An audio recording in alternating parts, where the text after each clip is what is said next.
So hello friends, आज की video में हम इलेक्ट्रोकेमिस्ट्री चैप्टर का टॉपिक पढ़ने वाले हैं जिसका नाम है इलेक्ट्रोड पोटेंशियल।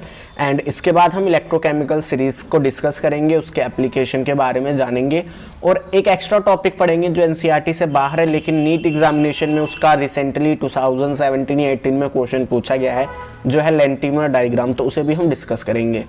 सबसे पहले हम बात करते हैं इलेक्ट्रोड पोटेंशियल की कि ये होता क्या है। मान लीजिए कि एक कंटेनर में मैंने एक रॉड रखी और उस इलेक्ट्रोड को, ठीक है, उस इलेक्ट्रोड को उसी के सॉल्यूशन में, जैसे मैंने यहाँ पे अगर जिंक की रॉड रखी है तो जिंक का ही मैं एक सॉल्यूशन लूंगा, जैसे जिंक सल्फेट ले लिया मैंने, या फिर मान लो अगर मैंने कॉपर की रॉड रखी है तो मैंने कॉपर का ही सॉल्यूशन ले लिया, कॉपर सल्फेट, ठीक है। तो यानी जिस रॉड को मैं उस सॉल्यूशन में रख रहा हूँ वो सॉल्यूशन उसी रॉड का होना चाहिए, मतलब उसी इलेक्ट्रोड के मेटल का होना चाहिए। जैसे यहाँ पे मैंने जिंक इलेक्ट्रोड ली तो सॉल्यूशन में क्या है, जिंक सल्फेट है, ठीक है। तो अब देखो इलेक्ट्रोड पोटेंशियल होता क्या है। मैंने जब इस इलेक्ट्रोड को इस सॉल्यूशन में डिप करा तो यहाँ पे दो चीजें हो सकती हैं। हो सकता है कि ये जो हमने इलेक्ट्रोड डिप करी है ये अपने इलेक्ट्रॉन इस सॉल्यूशन में दे दे, ठीक है, एक तो ये पॉसिबिलिटी हो सकती है। दूसरी पॉसिबिलिटी क्या हो सकती है कि इस सॉल्यूशन में से जो इलेक्ट्रॉन है वो इस रॉड पे चले जाए। ये दो पॉसिबिलिटीज हो सकती हैं। उन्हीं पॉसिबिलिटीज को मैंने दिखाया है कि अगर इलेक्ट्रोड अपने इलेक्ट्रॉन को लूज कर रही है, क्या कर रही है, अपने इलेक्ट्रॉन को लूज कर रही है, यानी अपने इलेक्ट्रॉन को सॉल्यूशन में दे रही है, तो उसको हम क्या बोलते हैं, ऑक्सीडेशन बोलते हैं। अगर इसे हम जनरली रिप्रेजेंट करना चाहें तो वो होता है एम, जो कि मेटल रिप्रेजेंट कर रहा है। कौन सी फॉर्म में जाता है, Mn+ की फॉर्म में जाता है, क्योंकि इलेक्ट्रॉन लूज कर रहा है। सेकंड कंडीशन मैंने क्या बताई कि ये जो सॉल्यूशन है ये इसे अपने इलेक्ट्रॉन देगा, तो यहां पे हमने वो भी कंडीशन दिखा दी। इस केसेस में क्या होगा, इसका रिडक्शन होगा। क्यों? क्योंकि यहां पे इलेक्ट्रॉन गेन कर रहा है, ठीक है। अगर हम इसे रिप्रेजेंट करना चाहें तो Mn+ से M की फॉर्म में जा रहा है, ठीक है। अब हम इलेक्ट्रोड पोटेंशियल की डेफिनेशन की बात कर लेते हैं। होता क्या है, when electrode is place in its oven electrolyte solution. देखिए, जब हम किसी इलेक्ट्रोड को प्लेस करते हैं उसी के इलेक्ट्रोलाइटिक सॉल्यूशन में, जैसे यहाँ पे मैंने जिंक इलेक्ट्रोड लिया, सॉल्यूशन में क्या लिया, जिंक सल्फेट, तो जो टेंडेंसी होती है इलेक्ट्रॉन को लूज करने की जिसे हम ऑक्सीडेशन बोलते हैं, या फिर जो टेंडेंसी होती है इलेक्ट्रॉन को गेन करने की जिसे हम रिडक्शन बोलते हैं, वो क्या रिप्रेजेंट करता है, इलेक्ट्रोड पोटेंशियल को रिप्रेजेंट करता है। आई होप ये आपको समझ आ गया। अब हम बात करते हैं टाइप्स ऑफ इलेक्ट्रोड पोटेंशियल की। इलेक्ट्रोड पोटेंशियल होते कितने तरीके के हैं। अगर मैं बात करूं इलेक्ट्रोड पोटेंशियल की तो इलेक्ट्रोड पोटेंशियल दो तरीके के होते हैं। एक होता है ऑक्सीडेशन पोटेंशियल, जब क्या हो रहा हो, मेटल का ऑक्सीडेशन हो रहा हो। एक होता है रिडक्शन पोटेंशियल, जब क्या हो रहा है, रिडक्शन हो रहा हो। रिप्रेजेंट कैसे करते हैं, सिंपली M से Mn+ की फॉर्म में जा रहा है तो Mn+, ठीक है। रिडक्शन में क्या होता है, Mn+ से M की फॉर्म में जाता है तो Mn+ M की फॉर्म में जा रहा है। तो ये ऑक्सीडेशन पोटेंशियल है, ये रिडक्शन पोटेंशियल है। ये दो तरीके के इलेक्ट्रोड पोटेंशियल होते हैं। अब बात आती है कि स्टैंडर्ड ऑक्सीडेशन पोटेंशियल क्या होता है, स्टैंडर्ड रिडक्शन पोटेंशियल क्या होता है। जब इन्हीं पोटेंशियल को हम स्टैंडर्ड कंडीशन पे नापते हैं। अब ये स्टैंडर्ड कंडीशन क्या होती है, स्टैंडर्ड कंडीशन होती है कि जब टेम्परेचर 225 डिग्री सेल्सियस हो या फिर 298 केल्विन भी कह सकते हो, प्रेशर जो हो 1 atm हो और जो कंसंट्रेशन हो इलेक्ट्रोलाइट की, किसकी, इलेक्ट्रोलाइट की, वो 1 मोलर हो, ठीक है।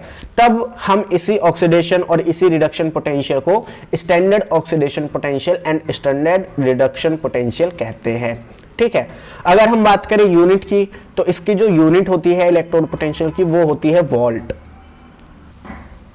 अब एक जो सबसे ज्यादा इंपॉर्टेंट फॉर्मूला है इस पूरे चैप्टर में, जहां से बहुत सारे क्वेश्चंस आते भी हैं, वो क्या है, relation between Gibbs free energy और इलेक्ट्रोड पोटेंशियल के बीच में क्या रिलेशन होता है। यहां से कई बार क्वेश्चन पूछे जाते हैं। तो वो होता है delta G node equal to -NF E node.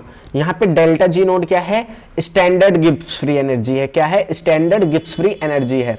और E नोड क्या है। अब देखिए, E नोड कुछ भी हो सकता है। कुछ भी का मतलब क्या है, अगर मान लीजिए यहां पे क्या हो रहा है, यहां पे मैंने एक सॉल्यूशन डाला है, कोई सॉल्यूशन है, यहां पे कोई इलेक्ट्रोड है। अगर ये इलेक्ट्रोड अपने इलेक्ट्रॉन को लूज कर रहा है, अगर इलेक्ट्रॉन को लूज कर रहा है तो इसका ऑक्सीडेशन हो रहा है, ठीक है। तो अगर इसका ऑक्सीडेशन हो रहा है तो यहां पे जो E नोड होगा वो क्या होगा, स्टैंडर्ड ऑक्सीडेशन पोटेंशियल। क्या होगा, स्टैंडर्ड ऑक्सीडेशन पोटेंशियल। और इन केस अगर मान लो यहां पे इलेक्ट्रोन गेन कर रहा है, इलेक्ट्रॉन गेन करने का मतलब क्या होता है कि रिडक्शन हो रही है। तो यहाँ पे जो ई नोड हो जाएगा वो क्या हो जाएगा, स्टैंडर्ड इलेक्ट्रोड पोटेंशियल। क्या हो जाएगा, स्टैंडर्ड इलेक्ट्रोड पोटेंशियल।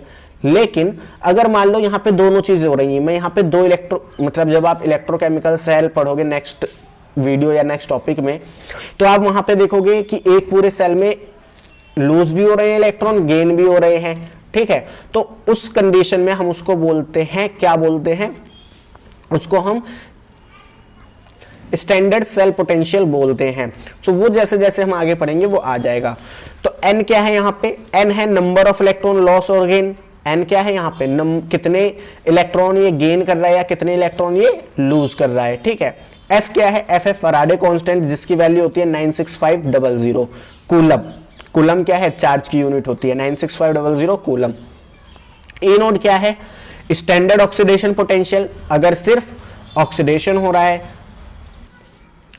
ई नोड क्या है, स्टैंडर्ड रिडक्शन पोटेंशियल है, अगर सिर्फ रिडक्शन हो रहा है। और अगर मान लो रिडॉक्स रिएक्शन हो रही है, यानी ऑक्सीडेशन और रिडक्शन दोनों ही हो रहा है, तो इसको हम बोलेंगे standard EMF of cell, E node cell जिसे हम बोलते हैं। और ये अभी हम आगे पढ़ेंगे ई नोड सेल के बारे में भी। अब हम आगे मूव करते हैं लैटिमर डायग्राम पे। वैसे तो ये एनसीईआरटी में नहीं है, लेकिन ये आपको 2018 में क्वेश्चन आया था जो आपको सिंपली करने में मदद करता, नहीं तो आपको वो क्वेश्चन बहुत लेंथी पड़ जाता। मान लो आपको कोई एलिमेंट की एक सीरीज दे रखी है, कैसी सीरीज दे रखी है कि वो पहले +5 ऑक्सीडेशन में था, फिर +3 में गया, फिर +2 में गया, फिर -1 में गया, और नीचे आपको क्या दे रखा है, रिडक्शन पोटेंशियल दे रखा है। रिडक्शन पोटेंशियल क्यों दे रखा है, देखो यहां पे रिडक्शन हो रहा है। अब कई लोग पूछेंगे रिडक्शन कैसे हो रहा है, तो देखो यहां +5 था, यहां +3 है। +5 से +3 कब जाएगा, जब 2 इलेक्ट्रॉन गेन करेगा, ठीक है, क्योंकि इलेक्ट्रॉन गेन करने पे माइनस साइन आता है। तो जब 2 इलेक्ट्रॉन गेन करेगा, और गेन करने का मतलब क्या होता है, रिडक्शन। तो लैटिमर डायग्राम के लिए सबसे पहले आपको क्या याद रखना है, एलिमेंट सेम होना चाहिए पूरी सीरीज में। सेकंड बात क्या होनी चाहिए, यहां पे रिडक्शन होती है, क्या होती है, रिडक्शन होती है।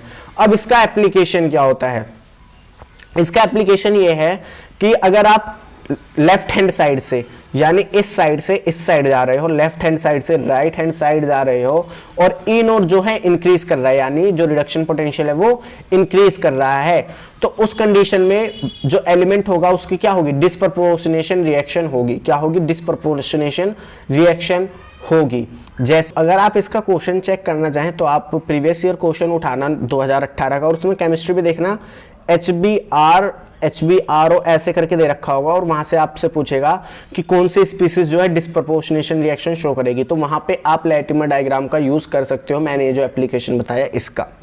अब हम आगे मूव करते हैं और पढ़ते हैं इलेक्ट्रोकेमिकल सीरीज के बारे में। काफी ज्यादा इंपॉर्टेंट है, काफी बार यहां से क्वेश्चन आते हैं, ठीक है। और मैं आपको एक ट्रिक भी बताऊंगा जिससे आपको पूरी इलेक्ट्रोकेमिकल सीरीज याद रहेगी। इलेक्ट्रोकेमिकल सीरीज सबसे पहले है क्या, series in which metal are arrange in increasing order of standard reduction potential from top to bottom.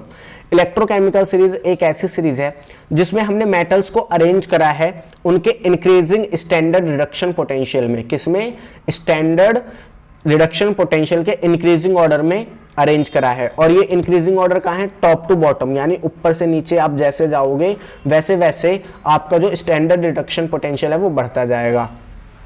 सबसे जरूरी बात यहाँ पे क्या है कि हाइड्रोजन का जो स्टैंडर्ड रिडक्शन पोटेंशियल है वो हम क्या मानते हैं, 0 मानते हैं। क्या मानते हैं, 0 मानते हैं। और इसी को यूज करके हम बाकी एलिमेंट्स के स्टैंडर्ड रिडक्शन पोटेंशियल का पता करते हैं।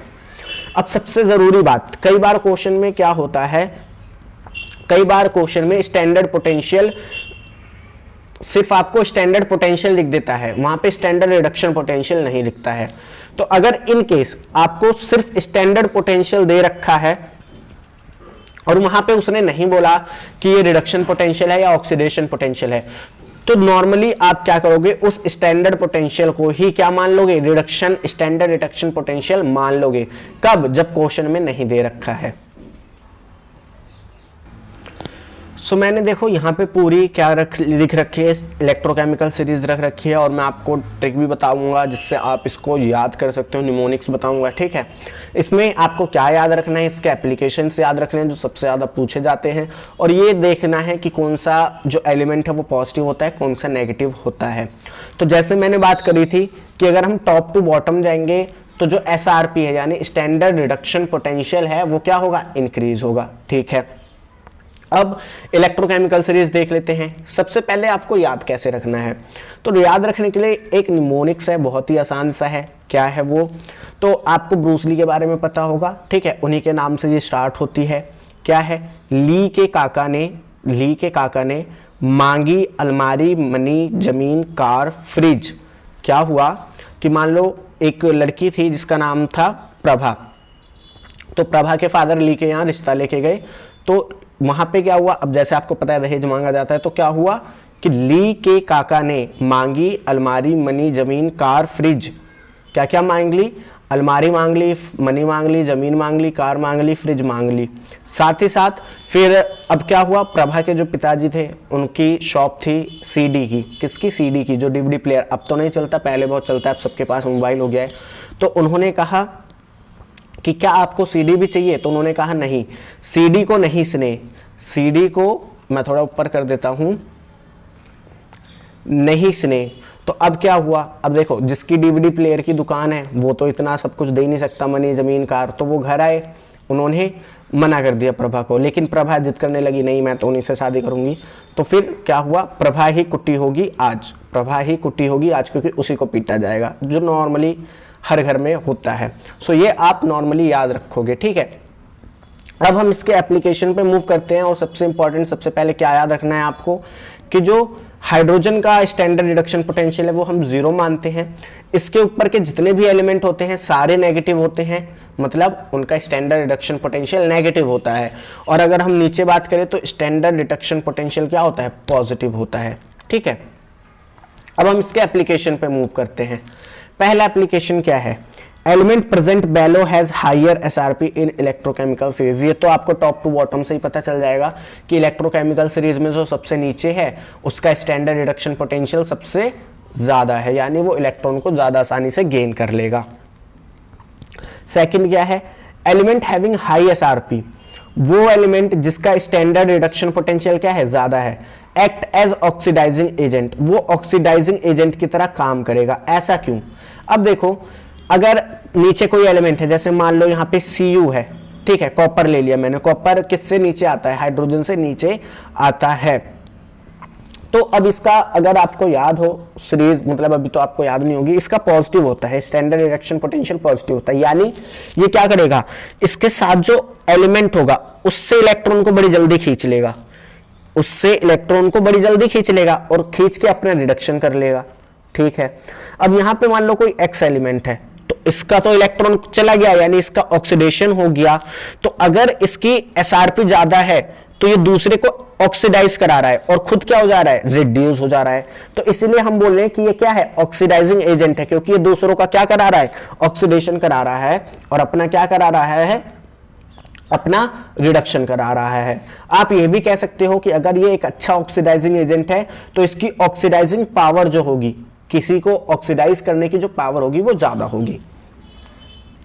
इसी का जस्ट उल्टा है कि अगर कोई एलिमेंट है जिसका SRP क्या है, स्टैंडर्ड रिडक्शन पोटेंशियल क्या है, कम है, क्या है, कम है, तो वो क्या करेगा, दूसरों को रिड्यूस करेगा। वो क्या करेगा, दूसरों को रिड्यूस करेगा और एक्ट करेगा एज अ रिड्यूसिंग एजेंट। जैसे जैसे मान लो मैंने यहाँ पे ले लिया कोबाल्ट ले लिया, ठीक है, यहाँ पे Cu है, यहाँ पे कोबाल्ट है, यहाँ पे Cu है। अब देखो क्या है, इसका SRP कम होता है, इसका SRP कम होता है, इसका SRP ज्यादा होता है। इसका SRP कम है तो ये भी इलेक्ट्रॉन देना चाहता है, इसका SRP ज्यादा है तो ये इलेक्ट्रॉन लेना चाहता है। तो ये अपना इलेक्ट्रॉन क्या कर देगा, इसको दे देगा, क्योंकि इसकी SRP ज्यादा, ये लेना भी चाहता है, तो इसका रिडक्शन हो गया, ठीक है, इसका क्या हो गया, रिडक्शन हो गया, और इसका ऑक्सीडेशन हो गया। तो यहां पे ये देखो ये क्या कर रहा है, इसका रिडक्शन करा रहा है, तो ये रिड्यूसिंग एजेंट हो गया, ठीक है। Element having lower SRP will displace element having higher SRP। कोई मान लो एक रिएक्शन चल रही है, तो उसमें वो एलिमेंट जिसका SRP यानी स्टैंडर्ड रिडक्शन पोटेंशियल कम होगा वो डिस्प्लेस कर देगा उस एलिमेंट को जिसका SRP ज्यादा होगा। जैसे जैसे आप यहाँ पे एग्जांपल के थ्रू देख सकते हैं, यहाँ पे हम जिंक को रिएक्ट करा रहे हैं सल्फ्यूरिक एसिड से और हमारा जिंक सल्फेट और हाइड्रोजन बन रहा है। अब अगर आप इलेक्ट्रोकेमिकल सीरीज याद करोगे तो जिंक का क्या होता है, जिंक कहाँ आता है, जिंक हाइड्रोजन से ऊपर आता है, जिंक हाइड्रोजन से ऊपर आता है, क्योंकि मनी, जमीन, कार, फ्रिज, तो जमीन क्या था, जिंक था। तो जिंक क्या क्या होता है, नेगेटिव होता है। हाइड्रोजन का क्या होता है, जीरो होता है। हाइड्रोजन का क्या होता है, जीरो होता है। तो नेगेटिव बड़ा होता है कि जीरो बड़ा होता है, जीरो बड़ा होता है। तो यहां पे क्या करेगा, जिंक H2 को डिस्प्लेस कर देगा और इसी तरीके से जिंक सल्फेट बन जाएगा। तो ये हमारा आज का टॉपिक था, electrode potential and electrochemical series. तो ये आपको इलेक्ट्रोकेमिकल सीरीज याद होनी चाहिए, क्योंकि अभी आगे हम जब इलेक्ट्रोकेमिकल सेल पढ़ेंगे तो वहां पे भी एक इंपॉर्टेंट रोल प्ले करते हैं। सो आई होप ये आपको समझ में आया होगा। मिलते हैं नेक्स्ट वीडियो में, तब तक के लिए थैंक्स फॉर वॉचिंग।